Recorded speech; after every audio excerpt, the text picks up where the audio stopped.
There are 4 techniques for painting feathers that I incorporate into almost every single bird I paint.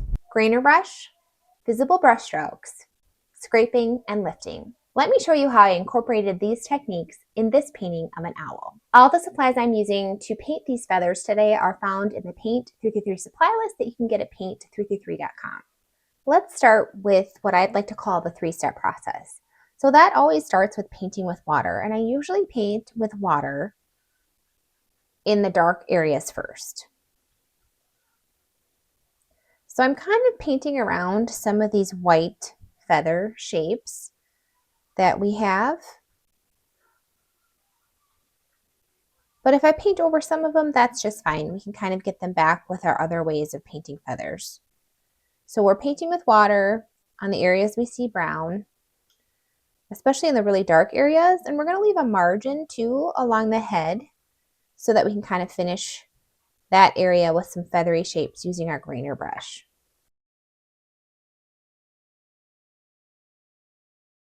And I'm not going to paint completely all the way to the bottom because I want to finish that with some brush stroke feather shapes. So I'm going to paint this darker area here as well. And then let's just drop in color. We're going to drop in color dark to light. I have my purple mix, my opera pink plus lunar black. It's a nice, beautiful, warm purple. And I'm going to drop that in the darkest dark areas. And I can kind of negative paint around some of those white feathery shapes. So this is step 2. I would call this step 2 of my 3-step process. Dropping in color. And then I'm going to kind of move towards the lighter colors as we move up towards the light side, which is the top of the painting. So I'm going to get a more pinky purple as we move up there. And then eventually I'll just drop in some gold there too. And I can even kind of fill in some of these shapes with water and let these colors kind of blend together. Now, as we drop in color, have your grainer brush handy too, so that you can kind of manipulate those edges. So a little bit more pink up in this area. So we're still going to be dropping in color, but we want to think about texture techniques as well. So I'm going to go ahead and use my grainer brush to kind of pull up this color that we put in and get a nice feathery edge. And I'm going to grab some more black. Let's see, this one's really black right here. And then there's heavy on the black over here too. And then we can kind of just pull the color that we put down with our grainer brush. So if we're thinking about all the ways that we've painted with feathers, we're going to repeat that process here on the body. And this would be the first way we're painting feathers is using the grainer brush. So we're giving that illusion of these individual feathers, like these, I don't even know what you would call those hairs of the feathers, but we're actually painting those with our grainer brush. And I love doing this in a crisscross pattern. And you don't need to do this everywhere. You can just kind of suggest it, which is one of the awesome things about painting this way, is that you get to do both kind of very high detail areas and more suggestive areas, which I think just looks so fun. Now, the second way we're painting feathers is with visible brush strokes. So you can take your flat brush and actually kind of make feathery shapes.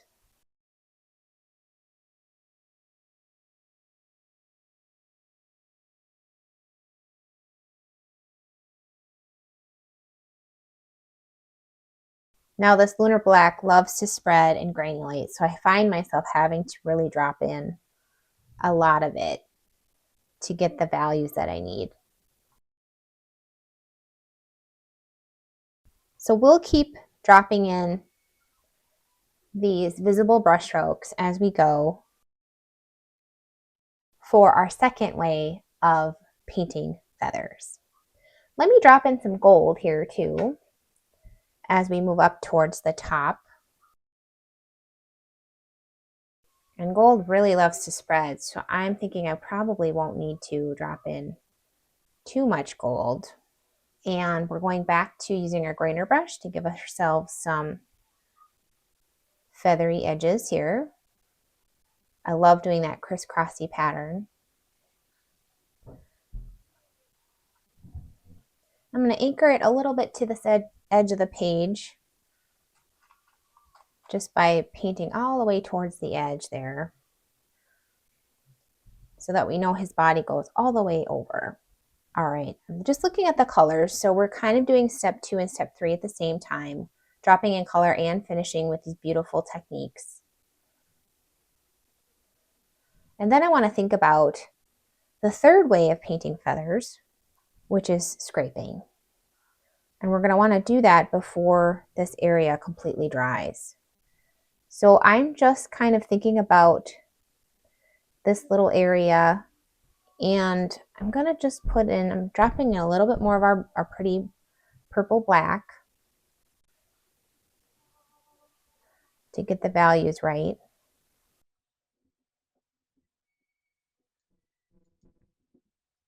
And then I'm doing this really nice, another fun technique of just kind of painting with a pool. So I'm just showing that I'm just telling the paint that, hey, you can kind of go all the way down to the bottom of the page and just run down and create a really cool shape. And then I'm going to take my water only brush and kind of just soften in some of this color into this lighter shape. And then I'll come in with buff titanium so that we know that this is his belly. So a nice heavy mix of buff titanium, and I'll drop that in there too.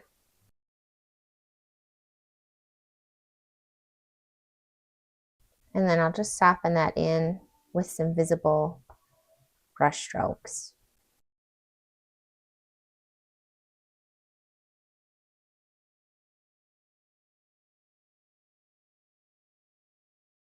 And then thinking about our grainer brush, I'm actually going to grab some gold with our grainer brush and try to do some of those feathery shapes kind of near the bottom of those visible brushstroke areas that we painted, so that just one edge of those beautiful brush strokes has this illusion of feathers, that we're making with our gold.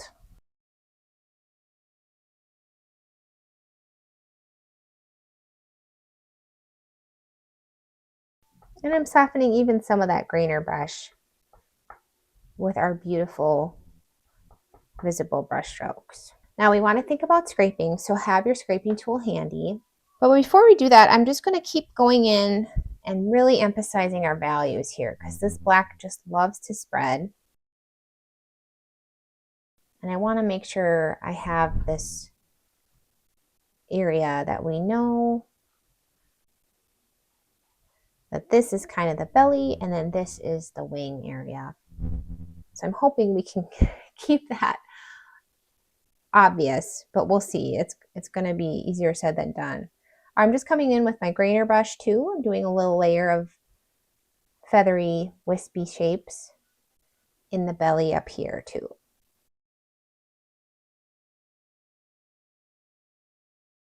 And then scraping is just a really beautiful way to do feathers. So hopefully you can kind of scrape away pigment, and you can get that if you time it where you can scrape it away right before it dries. Is typically how you can get that to work.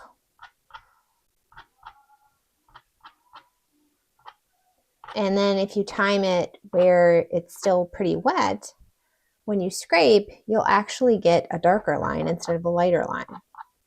So I think scraping is just a beautiful thing. for that exact reason that you can get both depending on timing. So I just have fun and I just kind of test out areas that I think might work, areas that aren't completely dry yet, and I see what kind of line I end up getting. And I try to cluster the scraping so it's not all over, because then all of a sudden it wouldn't look very good if it was just everywhere. And the other thing with these detail techniques is that I try not to do too many of them in the body and distract from the face of the subject. So I want to put them in here, but I just don't need to do quite as much as I might want to do in the face. And I'm doing a crisscross pattern still, so that it's just so obvious that this area is full of really cool feathers. The other cool thing, and you can see this happening right here, is if I scrape this area, it's going to turn black. Isn't that gnarly? Like, what?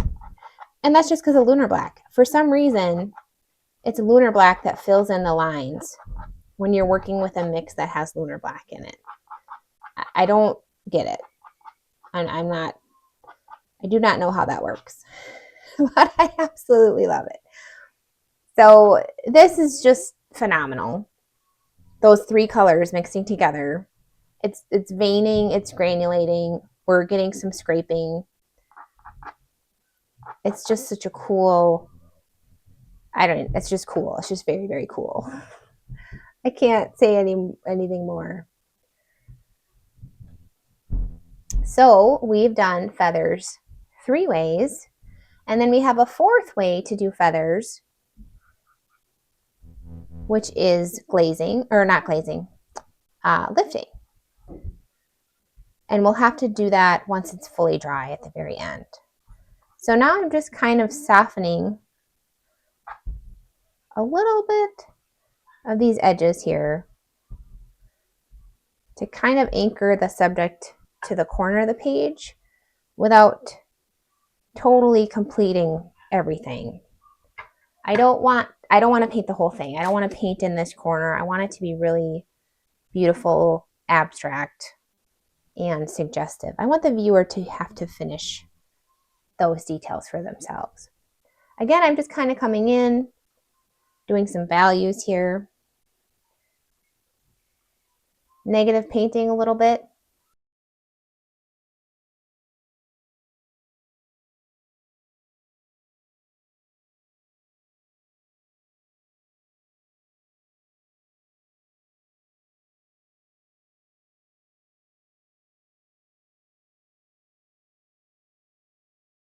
And I think we've done a lot. It's kind of busy. All right, so we're going to do lifting once this is fully dry, and we can even kind of soften these white feathery shapes in at that time too. Now, if you're just itching to make it even more busy, you could do some water resist and get a little bit more texture in areas that are almost dry. So if you find any of those areas and you think, oh man, that would look really pretty, you could have a little bit of fun and just spritz some water in there and see how it dries.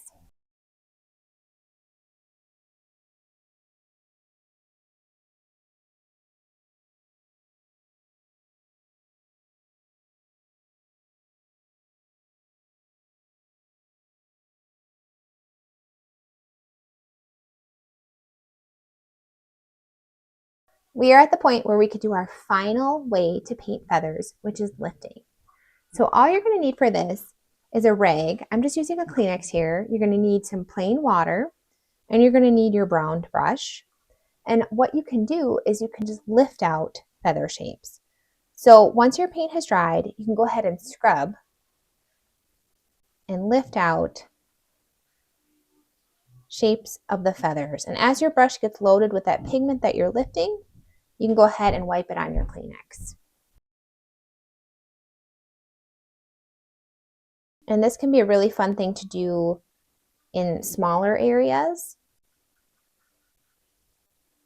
But maybe you forgot to save some of these white feathers and you want to lift them out. You can go ahead and do that once your painting has dried.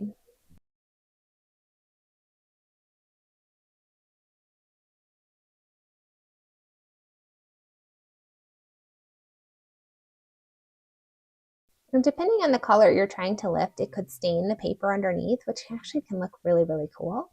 And you can try to lift out littler feather shapes where they might have smaller feathers. And I love to do the most detail by the features. So I find it really fun to lift out little feather areas around the eyes.